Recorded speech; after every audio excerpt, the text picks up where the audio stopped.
સવાર, શાંતિ, સવાર, શરૂઆત, સવાર, એનર્જી, સવાર. શુભારંભ.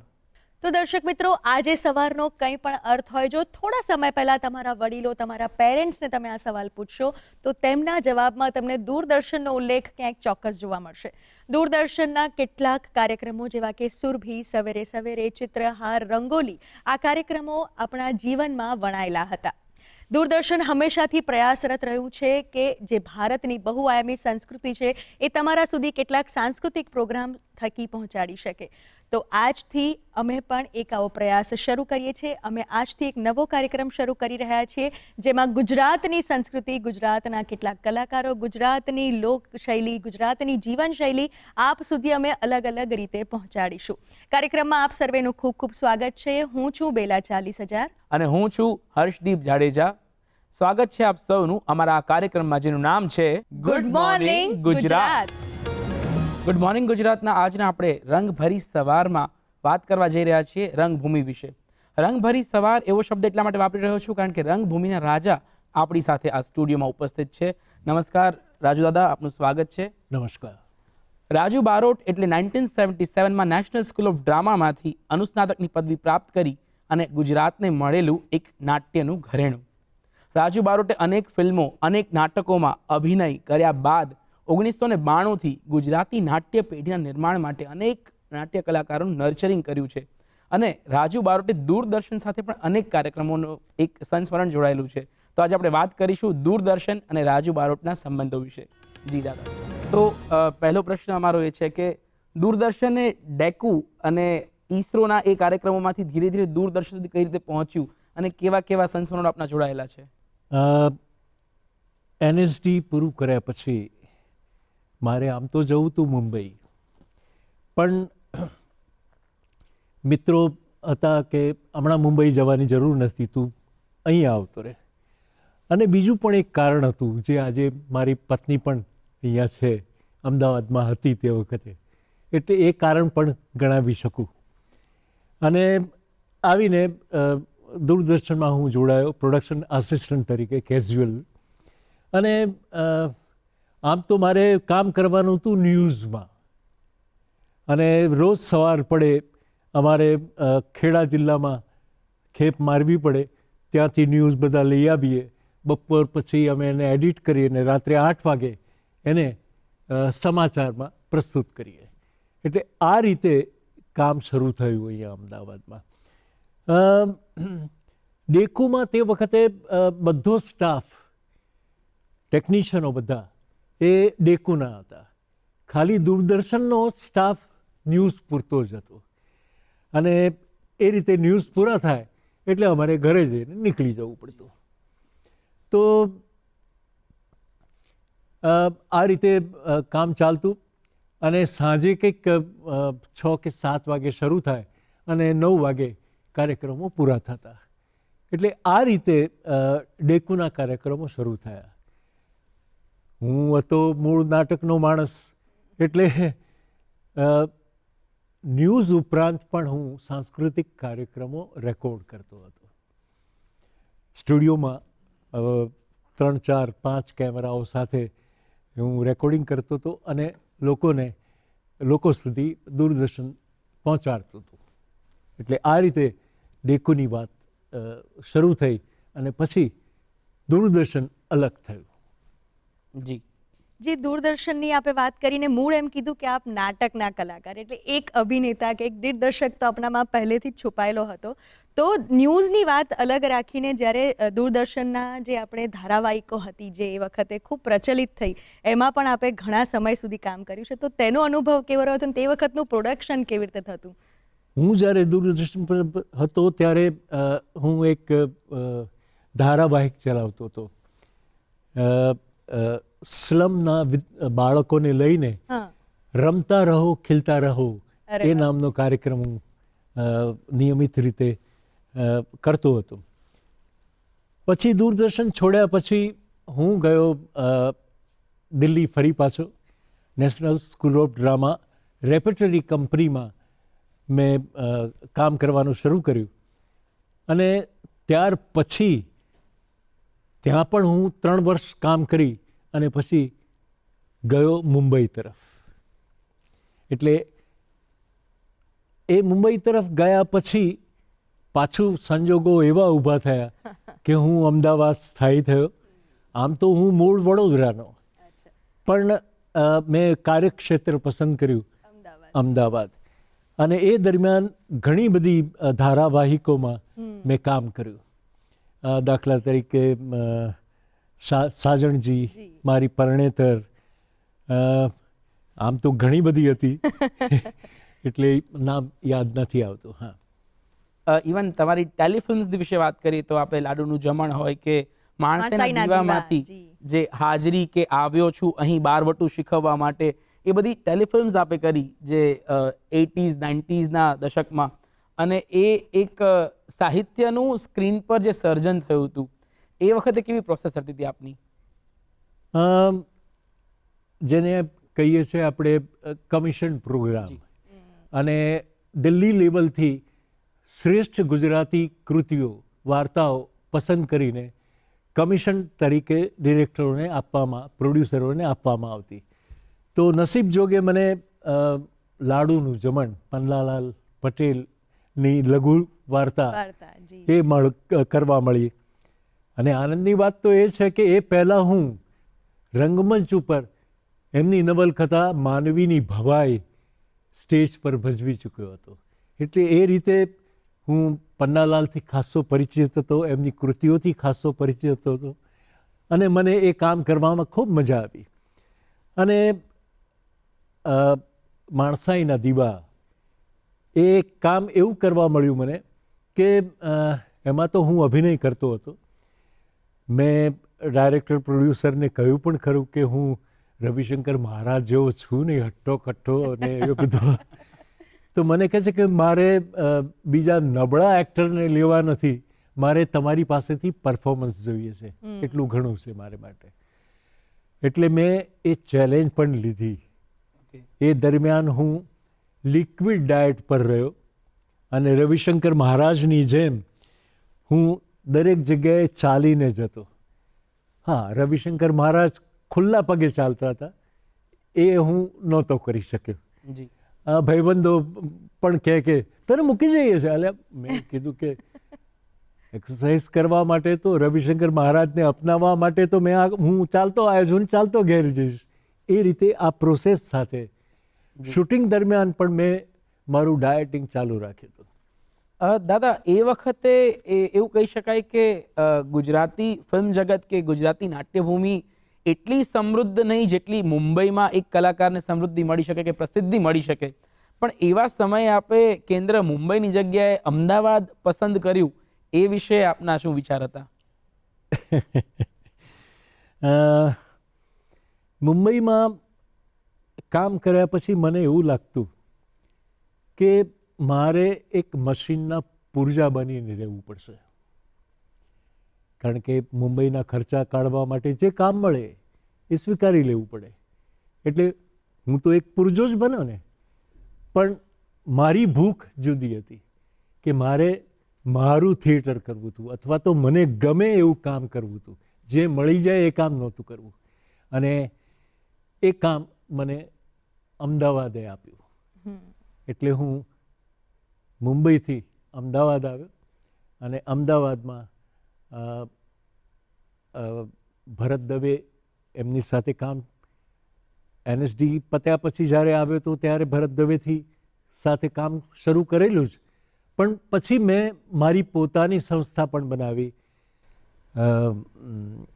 Ahmedabad theatre group. અને એમાં મારી પસંદના નાટકો મેં એમાં ભજવ્યા. બસ આટલું સિમ્પલ કારણ હતું. બીજો એક મુદ્દો હું તમને કહી દઉં. આમ હું મૂળ વડોદરાનો, એટલે મને વડોદરામાં નાટ્ય વિભાગમાં બોલાવવામાં પણ આવ્યો, પણ મારે પરફોર્મિંગ આર્ટમાં રહેવું હતું, એકેડેમિશિયન નહોતું બનવું. એટલે મેં પરફોર્મિંગ આર્ટને પસંદ કર્યું. મિત્રો, ઘણી બધી રસપ્રદ વાતો આપણે જાણી રહ્યા છીએ અને આ વાતો પણ સતત આપણે ચાલુ રાખીશું. પણ હાલ સમય થયો છે એક વિરામનો. વિરામ બાદ ફરી મળીશું.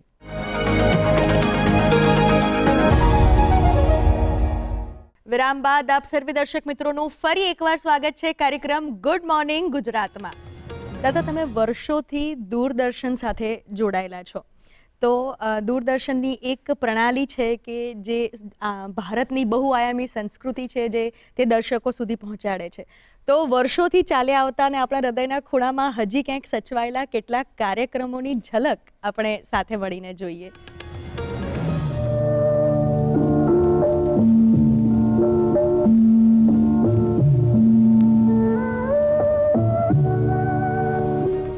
ઘણા વર્ષોથી ભારતીય ટેલિવિઝનની દુનિયામાં જેણે લાખો લોકોના હૃદયમાં એક સ્થાન મેળવ્યું છે. 1959માં તેની સ્થાપના થઈ ત્યારથી જ તે ભારતના લોકોમાં અને તેમની રોજિંદી પ્રવૃત્તિમાં અનોખું અને પ્રશંસનીય સ્થાન ધરાવે છે.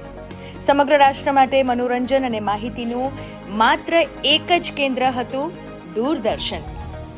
મહાભારત, રામાયણ, હમ લોગ, બુનિયાદ જેવા મોટા ભાગના પ્રખ્યાત શો ઘર ઘરમાં જોવામાં આવતા, જે દૂરદર્શનની દેન છે. એક એવો પણ સમય હતો કે ડીડી નેશનલના લાઈવ પ્રસારણની આતુરતાથી રાહ જોવાતી હતી અને સમગ્ર પરિવારને એક સાથે એક સ્ક્રીન સામે બેસતા પણ દૂરદર્શને જ કર્યા.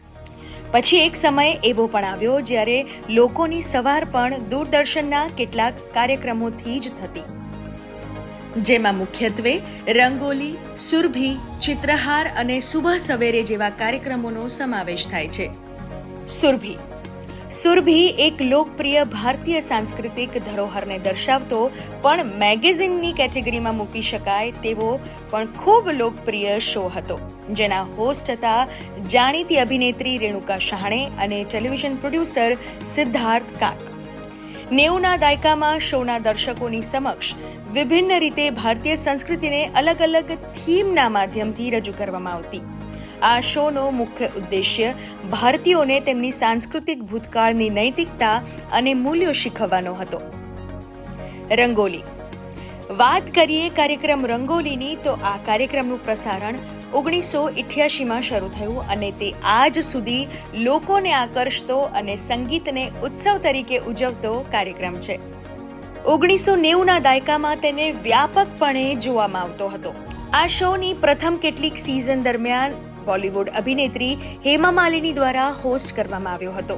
ત્યારબાદ ટેલિવિઝન અભિનેત્રી શ્વેતા તિવારી, પ્રાચી શાહ, નીતુ ચંદ્રા, સુરવેન ચાવલા જેવી ઘણી અભિનેત્રીઓએ આ કાર્યક્રમને હોસ્ટ કર્યો છે.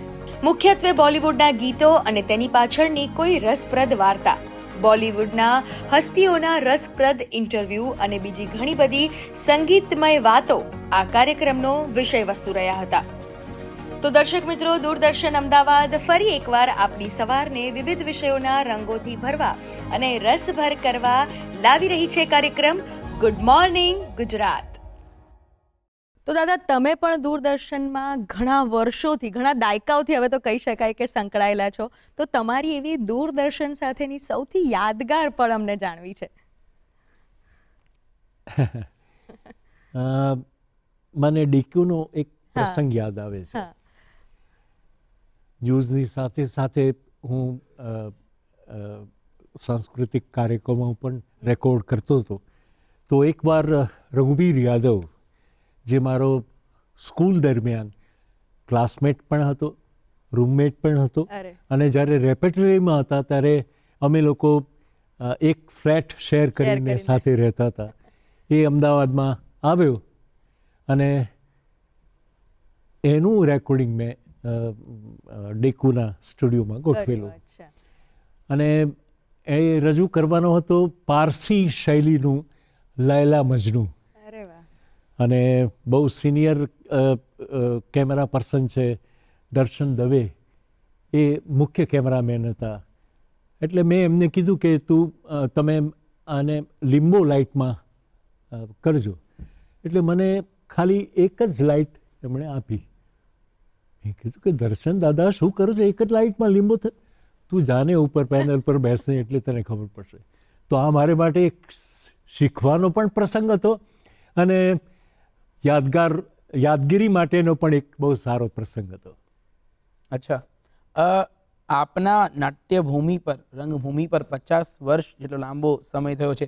આજની આ રંગભરી સવારમાં જ્યારે રાજુ બારોટ અહીંયા ઉપસ્થિત છે, ત્યારે મારે કહેવું છે કે રાજુ બારોટ એ માત્ર અભિનેતા દિગ્દર્શન પૂરતા સીમિત થાય એવા કલાકાર નથી, એ ખૂબ સુંદર ગાય છે. જી તો જ્યારે સ્ટુડિયોમાં રાજુ બારોટ સર ઉપસ્થિત હોય ત્યારે કંઈક ગાવું તો પડે. દાદા, તમે કયું ગીત લલકારશો કે જે અમને બધાને માણવું ગમશે? જે ગીત મને પણ ખૂબ ગમે છે અને એ આપણી ભવાઈમાં એ ગીત આવતું અને એ ભવાઈમાં આવ્યું ઉત્તર ગુજરાતના લોકગીતોમાંથી. ઓકે. તો જરૂર મને ગાવું ગમશે. હે મારી સાહેલી રે દાબળ ડુંગર પર બોલે મીઠા મોર રે આપણી, કોયલ કેમ નથી બોલતી રે, કોયલ કેમ નથી બોલતી રે, હે મારી સાહેલી રે, સાહેલી રે. હા, સંગીત જે છે એ ગુજરાતના ભવાઈ હોય કે ગુજરાતના ડાયરાઓ હોય, તમામ લોકનાટ્યમાં બહુ જ સારી રીતના વણાયેલું છે. તો તમારું કોઈ એવું સિરિયલની કોઈ સંભાળણું ખરું કે જેમાં તમે ગાયું હોય કે તમે તમારા અવાજથી જ એમાં ગીત ડબ કર્યું હોય, એવું કંઈ યાદ હોય તો? અઘરું છે, મને અત્યારે યાદ નથી આવતું. મને યાદ છે, જ્યારે લાડુનું જમણ નામની તમારી ટેલિફિલ્મ ટેલિકાસ્ટ થઈ ત્યારે દંતો દોડતો જાય મનખો મોણી લેજો રિલોલ, તમે એ તમારા જ અવાજમાં રેકોર્ડ કર્યું, તો એના વિશે તમે કંઈ વાત કરશો? ના, આમ તો એ મૂળ ગીત માનવીની ભવાઈનું, અને જ્યારે અમે એના શોઝ કરતા હતા ત્યારે હું અને લાઈવ ગાતો હતો સ્ટેજ પર, અને પન્નાલાલની વાર્તા હતી અને મને આ ગીત યાદ આવ્યું. એને મેં એવી રીતે રજૂ કર્યું કે આ જે બ્રાહ્મણ છે જે વિશીમાં જઈને ખાય છે, તો વિશીમાં જે પેલું થાળી બાજુ એમાં આ ગીત વાગે એવી રીતે મેં વિઝ્યુલાઇઝ કર્યું હતું. એટલે એ પણ મારે માટે બહુ યાદગાર વસ્તુ છે. દાદા, આપે આટલા દાયકાઓથી દૂરદર્શનને સતત એના કાર્યક્રમોને એના ન્યૂઝને તમે સતત જોયું છે, તમે જાણો છો, તો તમે શું કહેશો આ કઈ રીતે ડેવલપ થયું છે ને એનો જે સંસ્કૃત સાથેનું જોડાણ છે એ કેટલું મજબૂત રહ્યું છે?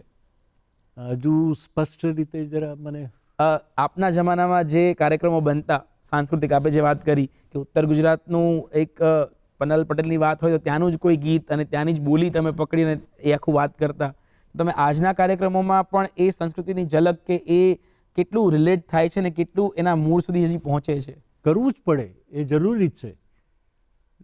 એના મૂળિયા સુધી જવું જ પડે કે આ ક્યાંથી આવ્યું અને શા માટે આવ્યું, એના કારણો જાણવા જ પડે. પહેલાં પણ એ વસ્તુને ધ્યાનમાં રાખીને કાર્યક્રમો થતા, અને અત્યારે પણ દૂરદર્શન ઉપર જે કાર્યક્રમો ચાલે છે, સાંસ્કૃતિક કાર્યક્રમો, એમાં પ્રોડ્યુસરો થોડી ઘણી મહેનત કરીને એ બધું ખણખોત કરીને લાવવાનો પ્રયત્ન કરે છે. જી, એક પ્રશ્ન દાદા મને પૂછવો છે કે દૂરદર્શને ઘણા કલાકારો આપણને આપ્યા છે. શાહરૂખ ખાન જે અત્યારે કિંગ ઓફ બોલિવૂડ કહેવાય છે, ત્યાંથી માંડીને હજી સુધી ઘણું લાંબુ એક લિસ્ટ છે. તો તમારી કારકિર્દીમાં તમે એવા કેવા કલાકારોને, અને તમે બી પોતે ડિરેક્ટર તરીકે ઘણું કામ કર્યું છે, તો તમે કેવા કલાકારોને નર્ચર કર્યા છે અને હજી કેવી પ્રતિભાઓ આવી રહી છે? ડેફિનેટલી, જેમ આપણે કહીએ છીએ ને કે થિયેટરમાંથી જે કલાકાર આવ્યો છે એ કલાકાર પછી ટેલિવિઝન ઉપર પણ જાય કે પછી એ ફિલ્મોમાં કામ કરે, તો એનું પોત પ્રકાશ છે જ, સવાલ જ નથી. એટલે એવી રીતે દૂરદર્શન છે કે બીજી બધી ચેનલો તો હવે તો થઈ ગઈ છે, ઘણી બધી ચેનલ, એના પ્લેટફોર્મ ઉપર કલાકારો કામ કરીને ખરેખર પોતાનું એક પોત પ્રકાશ છે, એમ કહીએ તો ચાલે. જી, તો આજે આપણે માણ્યા રાજુ બારોટને, જેઓ ગુજરાતના નટ સમ્રાટ છે એવું કહીશ તો જરા પણ અતિશયોક્તિ નહીં લાગે, અને આવી ઘણી બધી રંગભરી વાતો આપણે એમની સાથે કરી છે જે આપણને સદા યાદ રહેશે. આપનો ખૂબ ખૂબ આભાર રાજુ દાદા કે આપ અહીં પધાર્યા અને અમારી સાથે આટલી વાતો કરી, અને દર્શક મિત્રોને આપે દૂરદર્શનના જૂના કાર્યક્રમો, દૂરદર્શનના વર્તમાન કાર્યક્રમો અને દૂરદર્શનની સંસ્કૃતિ સાથેની જે એક પકડ છે, એક જોડાણ છે, એ વિશે વાતો કરી. આપનો દિવસ શુભ રહે એવી શુભેચ્છાઓ સાથે આપની રજા ઈચ્છીશું. આવતીકાલે સવારે 7 વાગે ફરી મળીશું. નમસ્કાર.